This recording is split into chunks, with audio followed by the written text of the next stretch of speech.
మరి ఈ రోజున ఒక మాట మనం చూస్తున్నాం, అంటే విధేయతలో ఉన్న మాట, విధేయతలో ఉన్న గొప్ప ఆశీర్వాదం అనేది, దాని గురించి కొన్ని మాటలు నేను చెప్పాలని ఆశపడుతున్నాను. విధేయత అంటే దేవుని మాటకి మనం విధేయత చూపించేవారుగా మనం ఉండాలి. ప్రైజ్ లార్డ్, హల్లెలూయా. దేవుని మాటకి ఎప్పుడైతే మనం విధేయత చూపిస్తామో దాంట్లో ఆర్థికమైన ఆశీర్వాదం ఉంది, ఏమండి, ఆత్మానుసారమైన ఆశీర్వాదం ఉంది, శరీరానుసారమైన ఆశీర్వాదం, ఆరోగ్యం కూడా ఉంది. ప్రైజ్ లార్డ్, హల్లెలూయా. మీకు మూడు లేఖన భాగాలు చూపిస్తాను నేను. చూడండి ఒకసారి. మొదటి రాజులు 19వ అధ్యాయము 19వ వచనం చూద్దాం ఒకసారి. ఏలియా అతని నుండి పోయిన తర్వాత 19 మొదటి రాజులమ్మ, అదే అచ్చటి నుండి పోయిన తర్వాత అతనికి షాపాతి కుమారుడైన ఎలీషా కనబడాడు. అతడు తన ముందర ఉన్న అరకల ఎడ్ల చేత దున్నించు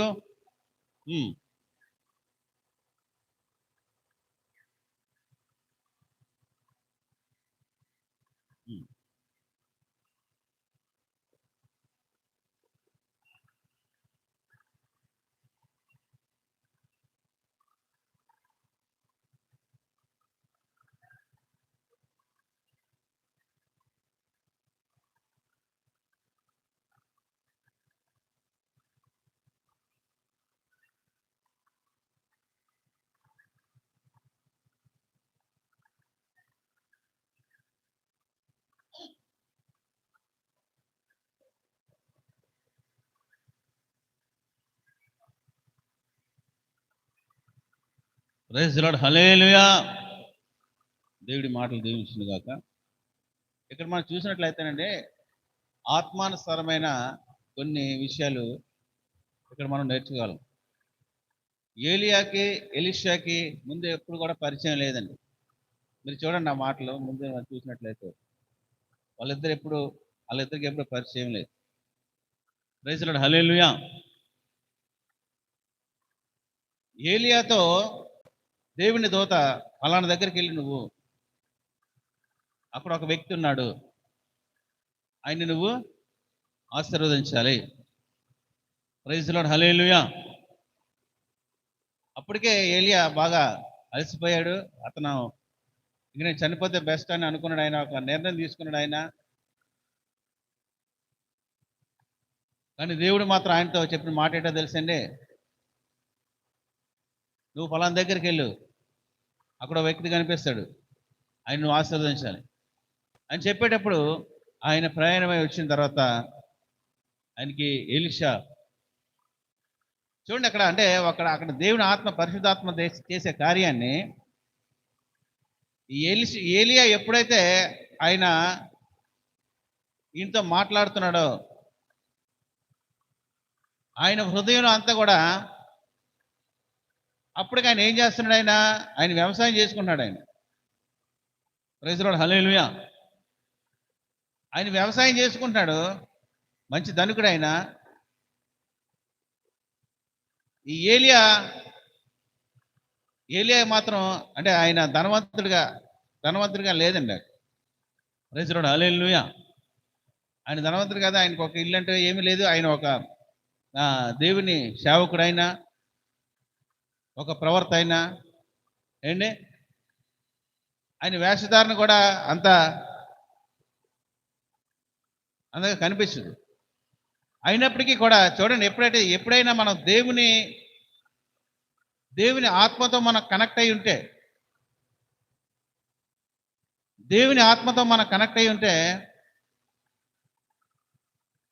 ఆ మాటలు మనకు అర్థమవుతాయి. అందుగురించి దేవుని వాక్యం ఏం చెప్తుందంటే, ప్రసంగిలో మీరు ఆయన సన్నిధికి వచ్చేటప్పుడు మీ ప్రవర్తన చాలా జాగ్రత్తగా చూసుకోండి అని చెప్తుంది. 5వ అధ్యాయము 1వ వచనంలో మనం చూడగలం ఆ మాట.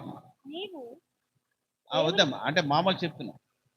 ప్రైజ్ ది లార్డ్, హల్లెలూయా. ఆయన సన్నిధికి మనం వచ్చేటప్పుడు ఆయన వాక్యం మనం వినాలని, దేవుడు నాతో ఈ రోజున ఏం మాట్లాడబోతున్నాడో,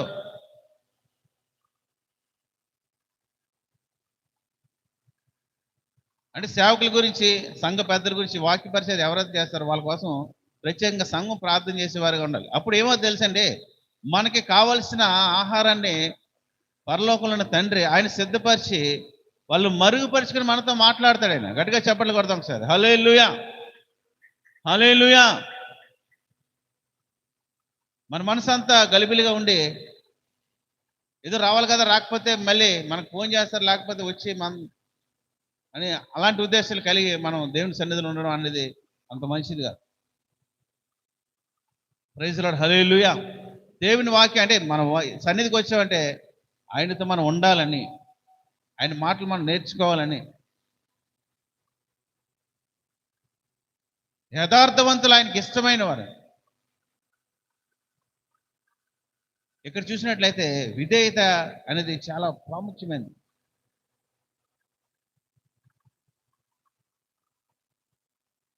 ఈ ఎలీషా ఈ ఏలియాని ఇంకా వెంబడించడం మొదలు పెట్టేటప్పుడు దేవుడు నిజంగా, అంటే ఏలియా దగ్గర ఆయన ధనవంతుడు కాదు, ఆయన పరిచయం చేస్తే ఆయనకి ఏదైనా ఇవ్వడానికి కానీ ఏమీ లేదండి. ఓన్లీ ఆయన దగ్గర ఏముందంటే, ఏముందండి ఆయన దగ్గర? ఏముందండి ఆయన దగ్గర? అభిషేకం ఉంది. హల్లెలూయా. ఎలీషా అంటాడండి, రెండింతల అభిషేకం నాకు కావాలంటాడు. ప్రైజ్ ది లార్డ్, హల్లెలూయా.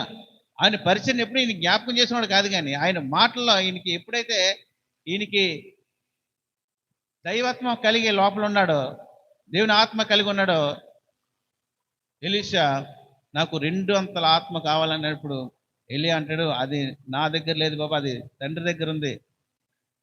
అది నువ్వు కావాలంటే ఆయన ప్రార్థన చేసి నువ్వు అడగాలి. ప్రైజ్ ది లార్డ్, హల్లెలూయా, హల్లెలూయా. అలాగే అడుగుతాడు, అలాగే పొందుకుంటాడు. అలాగే ఏలియా కన్నా ఆయన రెట్టింపు ఏంటి, రెట్టింపు ఆశీర్వాదాలు, రెట్టింపు ఆయన అభిషేకం కలిగి ఉంటాడు. రెట్టింపు ఆశ్చర్య కార్యాలు ఆయన చేశాడండి. ప్రైజ్ ది లార్డ్, హల్లెలూయా. ఎప్పుడైతే మన ఆ ఏలియాని వెంబడించాడో, ఎప్పుడైనా సరే మనం దేవుని వాక్యాన్ని మనం వెంబడించే వాళ్ళగా ఉండాలి. నేను వాక్యం చదువుకునే అక్కడితో మనం విడిచిపెట్టకూడదండి. ఆ వాక్యానుసారంగా మనం బ్రతకడానికి, జీవించడానికి మన అందులో ఏమైనా ఒకవేళ దేవుడు అక్కడ సరి చేసే మాటలు మనకి ఏమైనా ఉంటే మాత్రం తప్పకుండా సరి చేసుకుంటే దేవుడు అటు ఆశీర్వాదాన్ని మన అందరికీ అనుగ్రహించే దేవుడు అండి ఆయన. ప్రైజ్ ది లార్డ్, హల్లెలూయా, హల్లెలూయా, హల్లెలూయా. ఏలియా కన్నా గొప్ప కార్యాలు చేశాడండి ఎలీషా, ఆయన శిష్యుడు. ఆయనకు పక్షపాతం లేదు. నీతో ఒకలా నాతో ఒకలా ఉండడానికి. ఎవరైనా సరే ఆయన సన్నిధిలో ప్రార్థించి అడిగితే మాత్రం తప్పకుండా దేవుడు వాళ్ళకి ఆశీర్వదించడానికి ఆయన సిద్ధంగా ఉన్నాడు. ఆయన మనతో మాట్లాడడానికి ఆయన ఇష్టపడుతున్నాడు. అది ఎలా జరుగుతుంది తెలుసండి? విధేయత వల్ల జరుగుతుంది. విధేయత వల్ల జరుగుతుంది. ఇంకొక మాట చూస్తాను, 2 రాజులు 4వ అధ్యాయము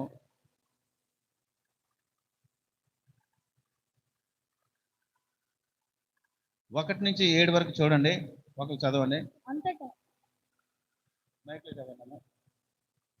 అంతటా ప్రవక్తల శిష్యులలో ఒకని భార్య, నీ దాసుడైన నా పెనిమిటి చనిపోయెను, అతడు యెహోవా యందు భక్తి గలవాడై ఉండెనని మీకు తెలిసై ఉన్నది. ఇప్పుడు అప్పులవాడు నా 2 కుమారులు తనకు దాసులుగా ఉండుటకై వారిని పట్టుకొని పోవుటకు వచ్చి ఉన్నాడని ఎలీషాకు మొర్రపెట్టగా, ఎలీషా, నా వలన నీకేమి కావలెను? మీ ఇంటిలో ఏమి ఉన్నదో అది నాకు తెలియజెప్పుమనెను. హల్లెలూయా. ఇక్కడ పరిస్థితి ఎలాగుందండి? ఏలియా దగ్గర ఒక శిష్యుడు ఉన్నాడు, ఆయన చనిపోయాడండి. ఎలీషా దగ్గర ఒక శిష్యుడు ఉండేవాడు, ఆయన చనిపోయాడు. ఆయన భార్య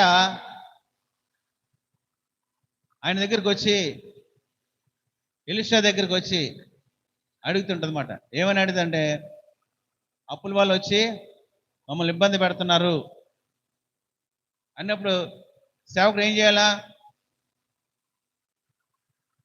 ఎలీషా ఏం చేయాలండి? యాక్చువల్గా మన ఆలోచన ప్రకారంగా చూస్తే ఆ డబ్బులు అందరిని గ్యాదర్ చేసి ఇవ్వాలి. ఆయన ఏమంటాడు తెలుసండి? ఆయన ఏమంటాడు తెలుసా? అమ్మ నీ దగ్గర ఏమైనా ఉందా అని అడుగుతాడు ఆయన. లేకే కదా వచ్చింది ఆమె. ఏమండి? లేక కొన్నిసార్లు అంటే మన పరిస్థితులు కొంతమంది చెప్పుకునేటప్పుడు అక్కడి నుంచి ఏమీ ఆదరణ రాదు, కానీ ఇంకా అవమానం పొందే అవకాశాలు ఉంటాయండి. అది దేవునికి, దేవుని సేవకులకి ఎప్పుడైతే మనం చెప్తామో, వాళ్ళ ఆలోచన ఎప్పుడైతే మనం వెంబడిస్తామో అప్పుడు ఆశీర్వాదం మనకి మొదలవుతుంది. Praise Lord. Hallelujah, hallelujah. నా జీవితంలో నేను చూశాను అన్నమాట. బిజినెస్ అంతా అజీర్ అయిపోయినప్పుడు, వ్యాపారం లేనప్పుడు సేవకుల దగ్గరికి వెళ్ళి ఇలా ఉందండి పాస్టర్ గారి పరిస్థితి అని చెప్తే ఆయన ఏమంటాడు తెలుసా? మీరు ప్రార్థన చేయండి, దేవుడు సహాయం చేస్తాడు. నిజంగా అటువంటి సేవకులు మనకు దొరకడం చాలా చాలా మందికి అలాంటి సేవకులు దొరకరండి. ఆ? ఆ. అంటే ఆయన వాక్య అంటే దేవునితో ఆయన కలిపివాడమాట అంతే. అంతేగాని నేనేదో గొప్పవాడిని, నేను సంఘానికి ఏదో చెప్పి కొద్దిగా ఏదో డొనేషన్ చేసి నీకు ఇస్తాను దాంతో నువ్వు అలా అలా కాదండి. వాక్యంతో చెప్పాడు ఆయన. దేవుడు ఆశీర్వదిస్తాను అన్నాడు కదా, ఆయనకి ప్రార్థన చేయండి. అప్పు ఇచ్చేవాడుగా ఉండవు కానీ అప్పు తీసుకునేవాడు ఉండవు కదా నువ్వు. వాక్యం అలాగుంది, కానీ నీ పరిస్థితి ఎందుకు అలాగుంది? ఎక్కడ నువ్వు అవిధేయత చూపిస్తున్నావు అని అన్నప్పుడు ప్రార్థన చేసుకున్నప్పుడు ఆ దేవుడు అంటే ఆ పరిస్థితి నుంచి విడిపించి అది ఆ సాక్షి చెప్పడానికి చాలా టైం పట్టింది. Praise Lord. హల్లెలూయా. అప్పటి నుంచి ఇప్పటి వరకు అండి, అంటే ఇంచుమించు ఒక 30 సంవత్సరాలు ఈ రోజు వరకు కూడా దేవుడు ఎక్కడ కూడా చేయి జాపకుండా దేవుడు నడిపిస్తున్నాడు. హల్లెలూయా, హల్లెలూయా. అంటే ఆయన మాటలో ఉన్న అభిషేకం అండి అది. అది అందరు సేవకులు అలా చెప్పరు. మనం ఈ రోజు కూడా స్ట్రాంగ్గా మరి నిలబడ్డాం అంటే ఎన్ని శ్రమలు, ఎన్ని కష్టాలు, ఎన్ని బాధలు వచ్చినప్పటికీ మనం నిలబడ్డాం అంటే ఏమండి? సాతాను చాలా చాలా ఎంత గలిబిలి చేసాడో మనకు తెలుసు. అయినప్పటికీ కూడా ఎక్కడెక్కడ చెదిరిపోయినప్పటికీ కూడా చిన్న మంది సంఘంలో ఉన్నోళ్ళు లేకపోతే సేవకుల చేత కట్టబడిన ప్రతి ఒక్కరు కూడా ఆ పునాదిలో నిలబడ్డారు కనుక ఆయనతో కనెక్ట్ అయి ఉన్నారు. Praise Lord. హల్లెలూయా.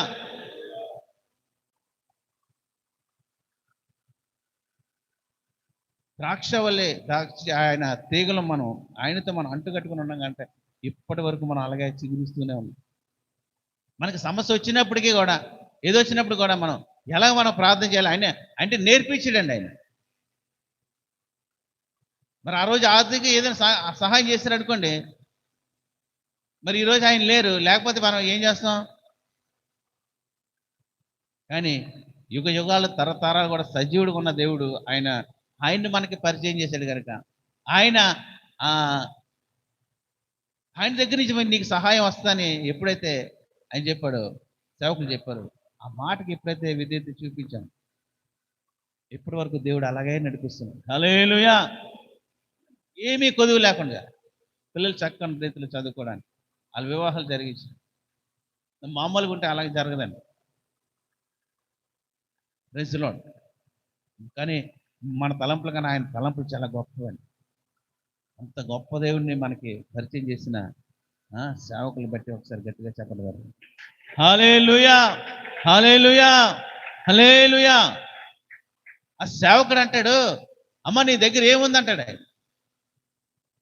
ఆమె కూడా యథార్థంగా చెప్తుందండి. ఏం చెప్తుంది? ఒక కుండతో నూనె ఉంది నా దగ్గర, ఇంకేమి లేదు.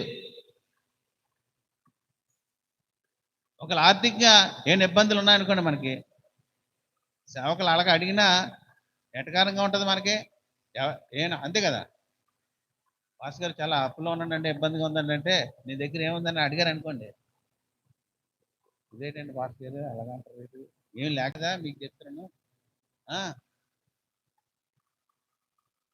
అనండి. వెళ్ళండి సేవకుడి దగ్గరికి వచ్చారా అని అనుకుంటాం కదా. ఆమె అలాగ అనుకోలేదండి. నీ దగ్గర ఏముందంటే, ఆమె మన గడిచిన వారంలో అంటే యథార్థంగా ఆమె చెప్పిన మాట ఏంటంటే, నా దగ్గర ఏమీ లేదు కానీ ఒక నూనె కుండ ఒకటి ఉందంట. దాన్ని నువ్వు తీసుకెళ్ళి ఇంటికి తీసుకెళ్ళి, ఏమా నువ్వు ఇంటికి వెళ్ళి నీ పిల్లలు ఇద్దరు, మీ ముగ్గురు కలిసి ప్రార్థన చేయండి. మీ ఈదిలో ఎంతమంది అయితే, ఆ మాటలు మీరు చదవండి, సమయం లేక నేను చదివిని చెప్పలేదు కానీ 7 వరకు మీకు చూడండి, అక్కడ అందులోంచి నేను మాట్లాడుతున్నాను. మీ ఈదులు ఎంతమంది దగ్గర అయితే ఖాళీ పాత్రలు ఉన్నాయో ఆ పాత్రలన్నీ తీసుకుంటండి. అవి పెద్ద పెద్ద డ్రమ్ములైనా, పెద్ద ఏవైనా కుండలైనా, బిందులైనా, ఏవైనా ఖాళీగా ఏ పాత్రలు, ఎన్ని పాత్రలు ఉన్నాయో అన్ని పాత్రలన్నీ తీసుకురండి. ఆ పాత్రలన్నీ కూడా ఇంట్లో పెట్టుకొని ప్రార్థన చేసేటప్పుడు ఏమేమి తెలుసండి, ఏమేమి తెలుసా, ఆ పాత్రలన్నీ కూడా నూనెతో నిండిపోయండి. హల్లెలూయా, హల్లెలూయా. అంటే దేవుడు మనల్ని ఆర్థికంగా ఆశీర్వదించడానికి అదొక సందర్భం. మనం ఉన్న దాంట్లోనే మామూలుగా మనం ఏం చెప్తాం, ఏమి లేదండి మా దగ్గర, అసలు ఏమి లేదండి, ఎన్నో ఉన్నా, అంత ఆస్తి ఉన్నా, ఇల్లులున్నా, ఏంటి బంగారం ఉన్నా, చాలా ఇబ్బందులు పడిపోతున్నాను పాస్టర్ గారు, చాలా నలిగిపోతున్నాను తెలుసండి, వడ్డీలు కట్టలేక. వడ్డీకి డబ్బులు తెచ్చి, లేకపోతే బంగారం కొనుక్కొని, లేకపోతే ఇల్లులు కొనుక్కొని, అవి కొనుక్కొని, ఇవి కొనుక్కొని ఎందుకు ఇబ్బంది పడిపోవాలి నువ్వు? ఏమండి ఆవిడ, పాస్ గారు నీ దగ్గర ఏమన్నా అంటే, ఒక ఇల్లు ఉందండి పాస్ గారు అంటావా? ఏమీ లేదు పాస్ గారు, ప్రార్థన చేయండి. ప్రైజ్ లార్డ్, హల్లెలూయా. వాక్యం మనల్ని కడుగుతుందండి, వాక్యం మనల్ని కడుగుతుంది. ప్రైజ్ లార్డ్, హల్లెలూయా. ఎందుకంటే మనల్ని సంపూర్ణంగా చేయాలని దేవుని ఉద్దేశం, మనల్ని యథార్థంగా ఉండాలని దేవుని ఉద్దేశం, ఆయనతో పాటుగా మనల్ని ఆయన దగ్గర, ఆయన సన్నిధిలో ఉంచాలని ఆయన ఉద్దేశం.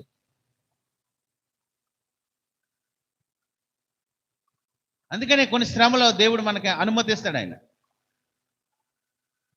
ఆ సమయంలో మనం యథార్థతను కోల్పోతే, నమ్మకత్వాన్ని కోల్పోతే ఆయన బిడ్డలుగా మనం అంగీకరించబడం.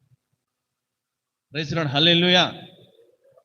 ఆయన పేర్లు పెట్టుకోవచ్చు కానీ, ఆయన సన్నిధికి వెళ్తూ ఉండొచ్చు కానీ, సంఘ పెద్దలుగా చలామణి అవ్వచ్చు కానీ, సంఘ సభ్యులుగా చలామణి అవ్వచ్చు కానీ, ఒకరోజు ఆయన మనల్ని ఏం చేస్తారు లేచండి, గొర్రెల్ని మేకల్ని ఏర్పాటు చేసి సపరేట్ చేసినట్టు ఆయన సపరేట్ చేసేస్తారు. గొర్రె చర్మం వేసుకుని మనం అలా కనిపిస్తాం కానీ లోపలంతా ఏమండి, హృదయ అంతరంగాన్ని ఎరిగిన దేవుడు కదండి ఆయన. ప్రైజ్ లార్డ్, హల్లెలూయా. ఆయన పై రూపాన్ని లక్ష్య పెట్టాడంట. నువ్వు గొర్రెల తల ఉంచుకొని ఉన్నట్లే ఉన్నా సరే, నీ హృదయం ఎలాగుందనేది ఆయనకి తెలుసు, నా హృదయం ఎలాగుందనేది ఆయనకి తెలుసు. కానీ ఆయన పట్ల మనం యథార్థంగా ఉండేవారుగా మనం ఉండాలి. హల్లెలూయా, హల్లెలూయా. ఆమె గొప్ప ఆశీర్వాదాన్ని పొందుకుందండి. ఆ తర్వాత మీరు ఒక మాట చూద్దాం, 6వ వచనం చూడమ్మా, 6, 7. పాత్రలన్నీ నిండిన తర్వాత ఇంకా పాత్రలు తెమ్మని ఆమె తన కుమారునితో చెప్పిందండి. వాడు మరేమీ ఏమీ లేవమ్మా, అందరి దగ్గరికి వెళ్ళాం, పాత్రలు ఇంకెవరి దగ్గర లేవు, ఖాళీగానే. ఆయన ఆశీర్వదిస్తే అలాగుంటుందండి, ఆయన ఆశీర్వాదం అలాగుంటుంది. ఆమె కుటుంబ సభ్యులకి ఎవరికి చెప్పుకోలేదు. విధవరాలు అయిపోయిన తర్వాత ఏం అసలు యాక్చువల్గా ఏం జరుగుతుందండి, మామూలుగా తల్లిదండ్రుల దగ్గర సలహా తీసుకుంటుంది, ఒకవేళ అన్నదమ్ములు ఉంటే అలా అక్కడ తీసుకుంటుంది, చుట్టాలు ఉంటే వాళ్ళ దగ్గర తీసుకుంటుంది. దేవుడు దేవుడు దేవుడు అని వెళ్ళారు కదా మీరు, ఏం చేశాడు దేవుడు? ఆమె మరి ఆ మాట ఎక్కడ, అంటే దేవుడు అంటే ఆ మాట ఆమె ఏ మాట ద్వారా ఆమె పట్టబడిందో, కానీ అంటే ఆయన సేవకుడితో ఎలీషాతో ఆయన ప్రయాణం చేసి ఆయన శిష్యుగా ఉన్నప్పుడు ఏదో ఒక రోజు వాళ్ళ ఇంటికి వచ్చి ఉంటాడు కదా, ఏదో కొన్ని మాటలు చెప్పి ఉంటాడు కదా. ఆ మాటలు ఆమె గుండెల్లో, ఆమె హృదయంలో భద్రపరుచుకుందండి. ఆ భద్రపరుచుకుని ఆ సేవకుడి దగ్గరికి వెళ్ళి, అయ్యా నా పరిస్థితి ఇది అని చెప్పేటప్పుడు, నీ దగ్గర ఏముందమ్మా అని ఆయన అడగడం. ఆమె యథార్థంగా నా దగ్గర ఒక నూనె కుండ తప్ప ఏమీ లేదంట. దేవుడు అక్కడి నుంచి ఆశీర్వదించడం మొదలు పెడతాడమ్మా. మీ ముగ్గురు ఇంట్లోకి వెళ్ళిపోయి తలుపేసుకొని ఖాళీ పాత్రలు మీ వీధులు అన్నీ తెచ్చేసి లోపలికి వెళ్ళి మీరు ప్రార్థన చేయండి అన్నప్పుడు అది తీసుకొచ్చి పాత్రలు అన్నీ కూడా నిండిపోతాయి. 7 మాటలు చూసినట్లయితే చూడండి, ఆ మాట చూద్దాం. ఆమె దైవజనుడైన దైవజనుడైన అతని అతని యొద్దకు వచ్చి సంగతి తెలియచెప్పగా అతడు, "ఉమ్, నీవు పోయి ఆ నూనెను ఆ నూనె అమ్మి నీ అప్పు తీర్చి మిగిలిన దానితో మిగిలిన వాటితో నీవును నీ నీ పిల్లలను బ్రతుకుడని ఆమెతో చెప్పాను." చెప్పెను. హల్లెలూయా, హల్లెలూయా.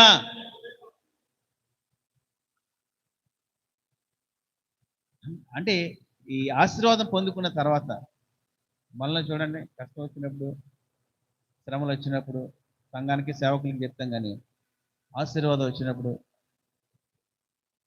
మళ్ళీ కనిపిస్తుంది. ప్రైజ్ లార్డ్, హల్లెలూయా. అలా ఉండకూడదండి. దేవుని వాక్యం అలా చెప్పరు. దేవుడు మనల్ని ఎంత ఆశీర్వదిస్తాడో ఆశీర్వించిన కొలది కూడా దేవుడికి మనం నమ్మకంగా జీవించాలి. నీ ఆశీర్వాదం అంతా తీసేయాలంటే ఆయనకి పెద్ద పని కాదండి.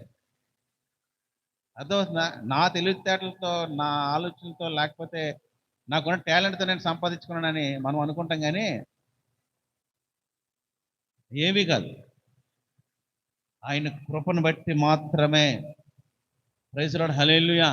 నిన్ను బట్టి నన్ను బట్టి ఆయన నామానికి ఎక్కడైతే అవమానం వస్తుందేనో, మనల్ని బట్టి ఆయనకి నిందలు పడతాయని చెప్పి దేవుడు మనల్ని ఆయన భరిస్తున్నాడు. ప్రైజ్ లార్డ్, హల్లెలూయా. మనం ఏమనుకుంటామంటే అంతస్తు మీద అంతస్తు కడుతున్నాం కదా, ఇల్లు మీద ఇల్లు కడుతున్నాం కదా, సైట్ పక్కన ఇంకా సైట్ కొన్నాం కదా, ఇంకా ఏదేదో చేస్తున్నాం కదా, నా తెలివితేటలు బట్టి చేస్తున్నాం కదా అని మనం అనుకుంటాం. కానీ ఎంత దేవుడు మనల్ని ఎంత ఆశీర్వదించిన కొలది కూడా ఏంటి, మన దేవుడికి అంత విధేయత కలిగి ఉంది. ప్రైజ్ లార్డ్, హల్లెలూయా. మన సాక్ష్యాన్ని మనం కాపాడుకుంటూ ఉండాలి.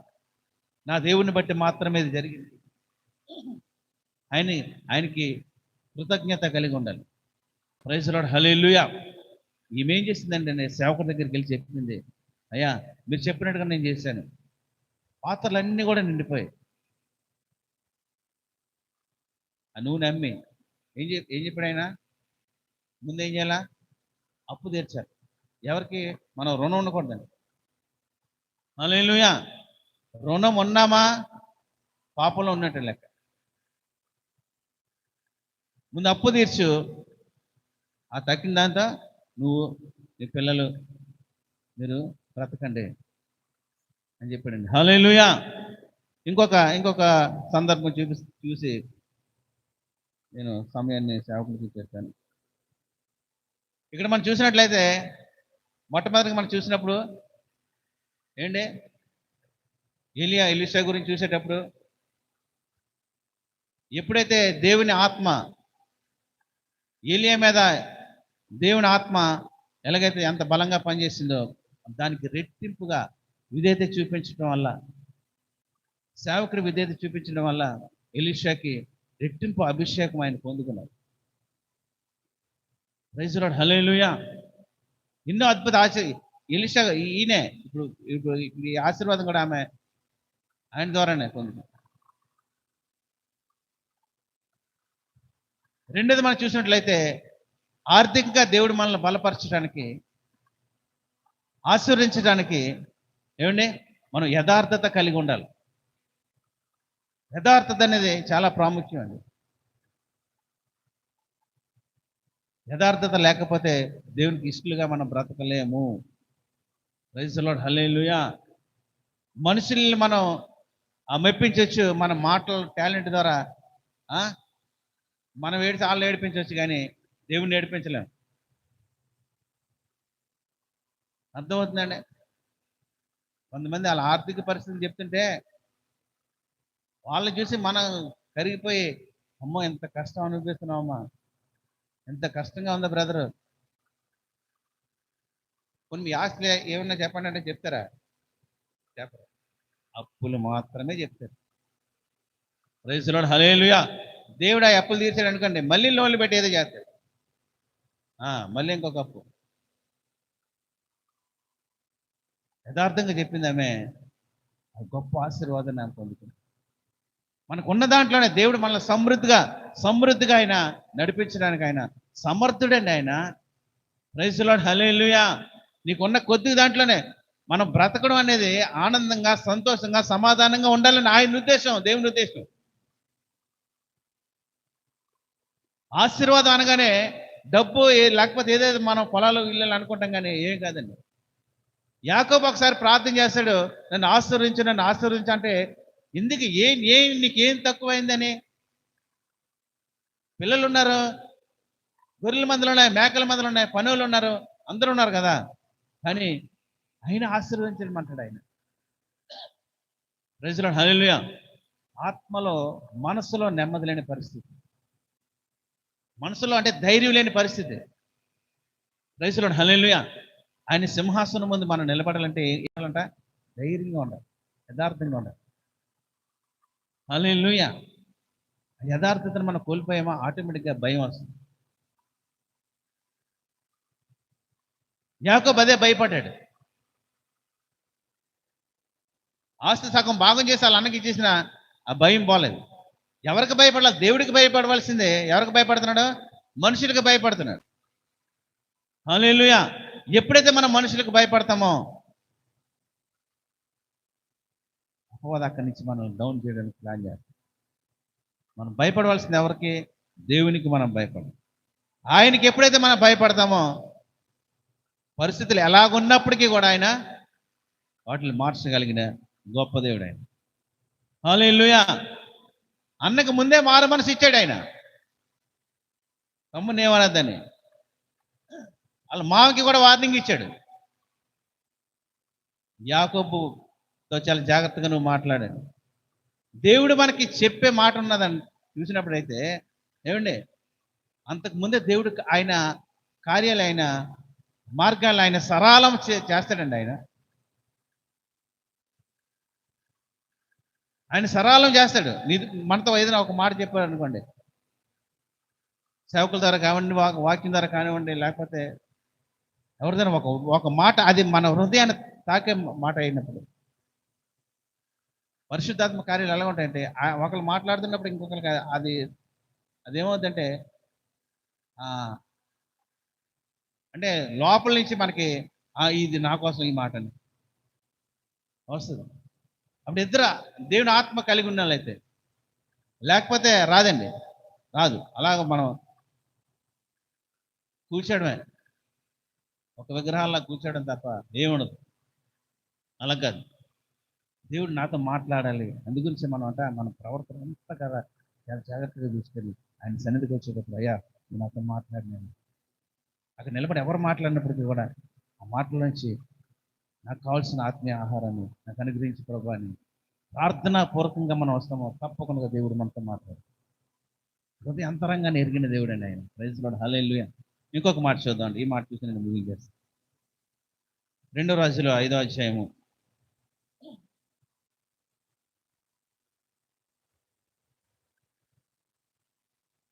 2 మాటలు చూద్దామండి.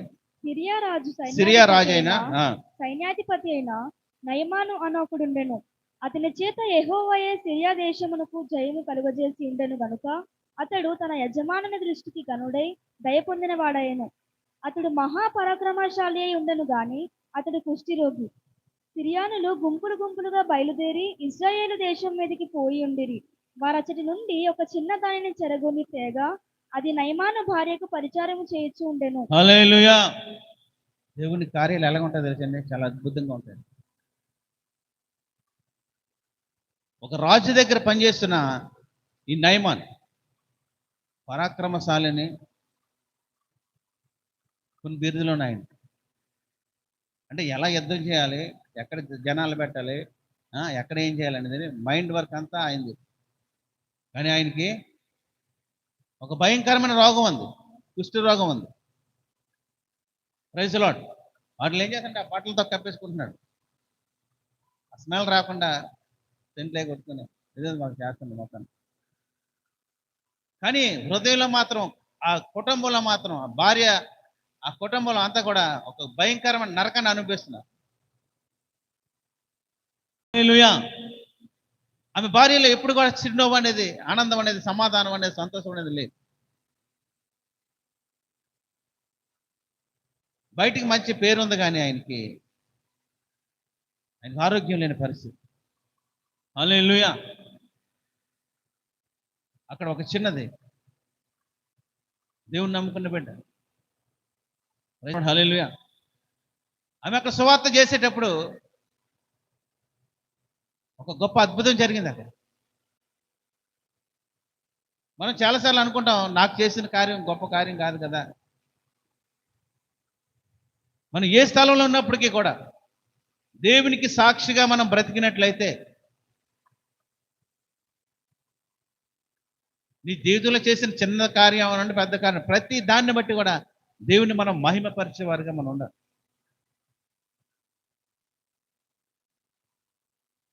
దేవుడు మన జీవితంలో అనేకమైన అద్భుత ఆశ్చర్యకారాలు చేస్తాడు.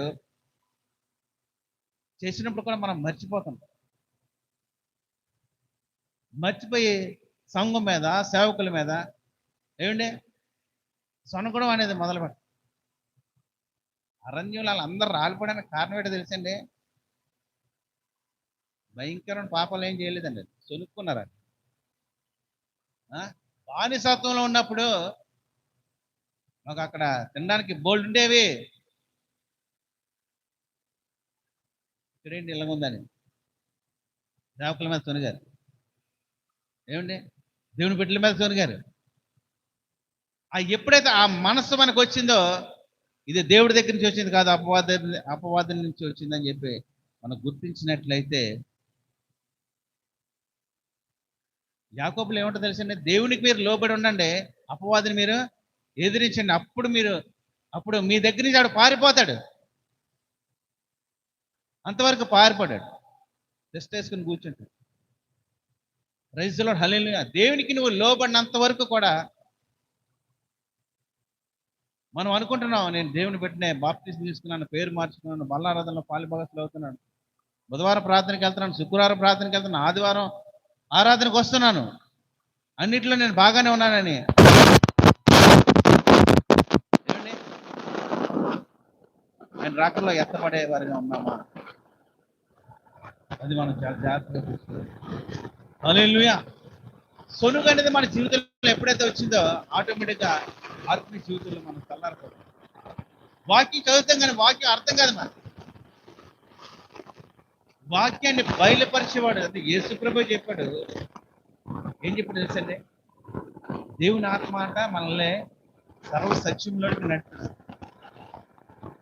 ఈ సత్యం అనే మాట, ఈ మాటలు మనకు అర్థం కావాలంటే దేవుని ఆత్మ మనం సొనుక్కునే వారిగా ఉంటే దేవుని ఆత్మ మనలో ఉండదు. అంటే ఆత్మని దుఃఖపరచకుడి. ఆత్మని ఎప్పుడైతే మనం దుఃఖపరిచామో, మనం ఎన్ని సందేశాలు విన్నా, ఎన్ని మీటింగ్లు విన్నా, ఎన్ని సంవత్సరాలు ఆత్మ మనకు అర్థం కాదు. Praise the lord. విని వెంటనే విను విను విను విను విను నువ్వు వింటావు, మర్చిపోతాను సంగతి నాది. నువ్వు వెళ్ళి పర్లేదు, బైబిల్ పట్టినంత బలహీనత అంటే వాక్యం వింటాం, వెంటనే పక్షులు పట్టుకెళ్ళి పడే విత్తనాలు తెలుసు కదా మనకు. వెంటనే వెళ్ళిపోతాయి. కొన్ని అయితే రాత్రి నెలల పాటు అవి కొంతవరకు చిగురిస్తాయి, తర్వాత వేరు లోపలికి వెళ్దు. అవకాశం. ఎందుకంటే మన హృదయాన్ని దున్నుకునే పరిస్థితి, విరిగి నలిగిన హృదయం మనకు ఉండదు. బాగా దున్నితేనే అక్కడ పంటనే సరైన రీతిలో పండించగలరు. రైతులు ఉన్నారు కదా అక్క, ఇందులో రాళ్ళు అవి ఉన్నాయి పొలంలో, ఏం చేస్తారు మొత్తం అంతా కరెక్ట్గా వేస్తారు, విత్తనాలు వేస్తారు. ఎందుకంటే బాగా బలి. హల్లెలూయా. మన హృదయాన్ని అంటే విరిగి నలిగిన హృదయం ఎప్పుడైతే మనకు ఉంటుందో వాక్యం మన లోపలికి వెళ్తుంది, లేకపోతే లోపలికి వెళ్తుంది. కొంతమంది లోపలికి వెళ్తున్నారు వాక్యం, ఒక పరిస్థితి వచ్చినప్పటికీ ఏమిటి హల్లెలూయా. మంచి నేలలో పడేవారు ఎలా ఉంటుంది అసలు 30, 60, 100 ఫలించేవారు.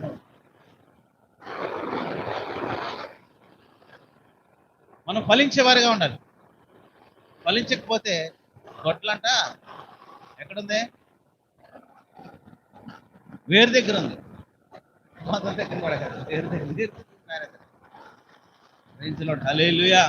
ఇంత ప్రేమమయుడు కదా ప్రభా, అంటే నా కుమారుడా నీకు ఒక జీవితకాలం ఇచ్చాను నేను, నీకు నచ్చినట్లుగా నువ్వు బ్రతకవు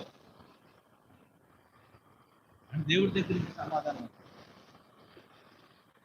ఆయన మనకిచ్చిన ఈ జీవితకాలంలో ఆయన మాట ప్రకారం మనం జీవించేవాళ్ళు. హల్లెలూయా, హల్లెలూయా. ఇక్కడ ఒక చిన్నది, ఆమె దేవుని వాక్యం నేర్చుకున్న మాటని అక్కడ ఆమె చెప్పింది. ఎందుకు మీరు బాధపడుతున్నారు? మా దేశంలో ఒక ప్రవర్తన, ఆయన దగ్గరికి వెళ్ళండి, మీరు ఒక అద్భుతం జరుగుతుంది. అమ్మా ఎన్నో హాస్పిటల్ తిరిగాం, వేలు ఖర్చు పెట్టాం, కానీ ఎక్కడ స్వస్థత దొరకలేదు. మీరు ఎక్కడ తిరిగారు నాకు తెలియదు, కానీ మీరు అక్కడికి వెళ్ళండి, దేవుడి సేవకులు ఉన్నారు అక్కడ, ఆయన ప్రార్థన చేస్తే దేవుడు బాగు చేస్తాడు, ఎటువంటిది రోగమైనా సరే అని ఆమె ఒక మాట చెప్పగానే ఏమండి ఇక్కడ ఆకుంటుంది కదండి అలా దగ్గరికి అంటే వెంటనే ఈ నయమాన్ తీసుకుని, ఆయన ఉద్దేశం ఏంటి? నేను పెద్ద రాజు దగ్గర ఉన్నాను కదా, నా శరీరాన్ని మొత్తం ఆయన స్వామి ఎక్కడెక్కడ ఏ రోగం ఉందా ప్రతి స్థలంలోనూ కూడా ఆయన ముందు ప్రార్థన చేయాలని ఆయన అనుకున్నాడు. సేవకుడు ఏం చేసి తెలిసింది, ఆయన దగ్గర పనిచేసిన ఒక వ్యక్తిని పంపించి, యోర్దాను నదిలో నువ్వు 7 సార్లు ములగమని చెప్పు.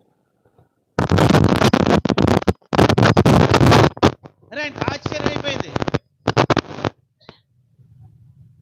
7 సార్లు ములిగితే ఇన్ని సంవత్సరాలు బట్టి నేను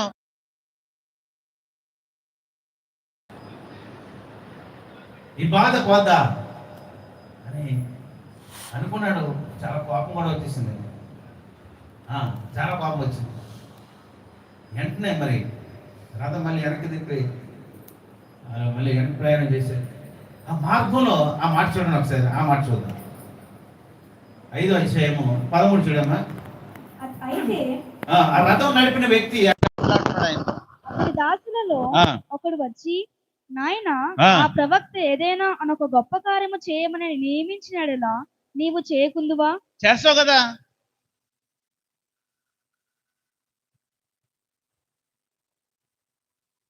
వికారంగా తయారవమని చెప్పి, లేకపోతే కొన్ని రోజులు ఎలాగా నువ్వు భయంకరంగా అక్కడికి వెళ్ళి ఎక్కడికి వెళ్ళి ఏదేదో చేయమంటే నువ్వు చేస్తావు కదా. ఆయన ఏం చెప్పాడు నీతో? నదిలోకి వెళ్ళి 7 సార్లు మొలగమని చెప్పాడు, అంతే కదా. అంతకుముందు మన భక్తి ఎలా ఉండేదండి? మీకు ఈ కీడు పోవాలంటే మీరు పలానా కొండల్లోకి వెళ్ళండి, ఇక్కడ ఉంటాడు, ఏదో ఇస్తాడు అంటే తెల్లవారులేసి వెళ్ళిపోవడం, లేకపోతే ఎప్పుడు ఆ టైం కేటాయించుకొని ఇంత డబ్బులు ఖర్చు పెట్టి ఎంతవరకు చేసిన వీళ్ళెవరో మనల్ని బాగు చేయలేకపోయారన్న అసలు ఆ ఆలోచనే రాదు. ప్రైజ్ ది లార్డ్, హల్లెలూయా.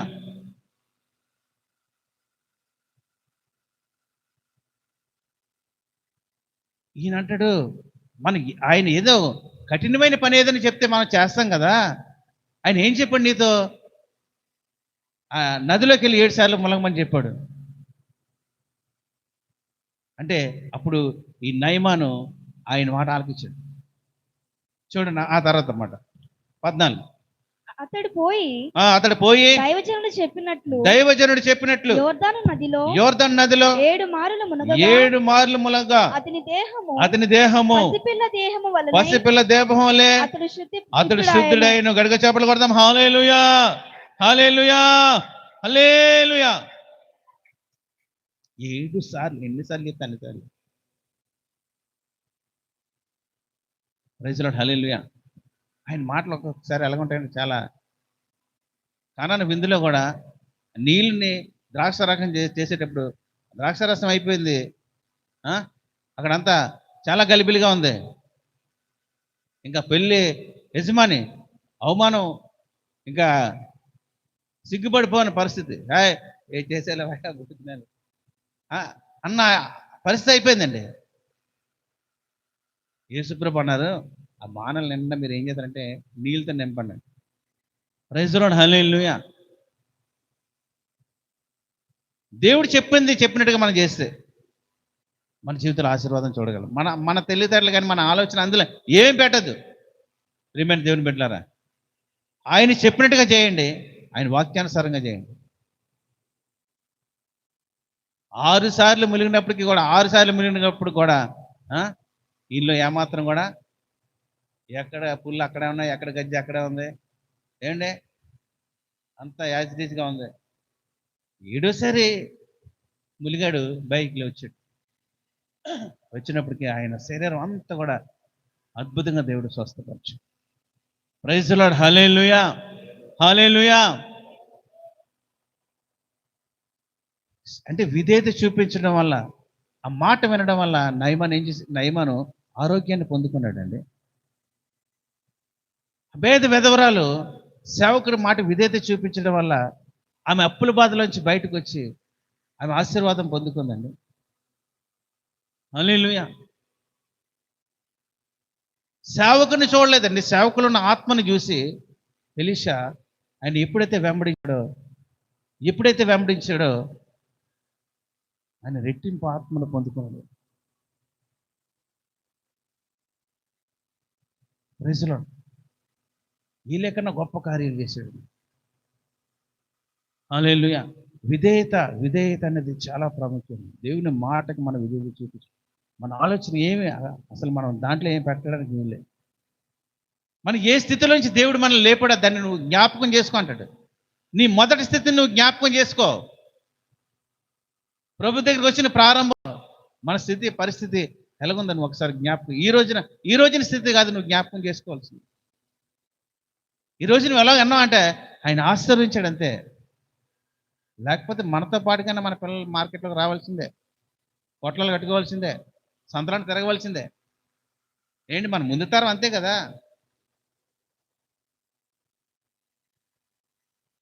మరి దేవుడు ఈ రోజున మన పిల్లల్ని డాక్టర్లు పెద్ద పెద్ద చదువులు చదివిస్తున్నారు అంటే దేవుడు ఎవరిని బట్టి ఆయన ఆశీర్వదిస్తున్నాడు. హల్లెలూయా. ఆ మొదటి స్థితి మనకి ఎప్పుడైతే మన హృదయంలో మనం ఉంచుకుంటామో దేవునికి మనం చనిపోయినంత వరకు కూడా కృతజ్ఞత కలిగి జీవించేవారుగానే ఉంటాం. ప్రైజ్ లార్డ్, హల్లెలూయా. అటువంటి విధేయత మనం అందరమే కలిగి ఉందాం.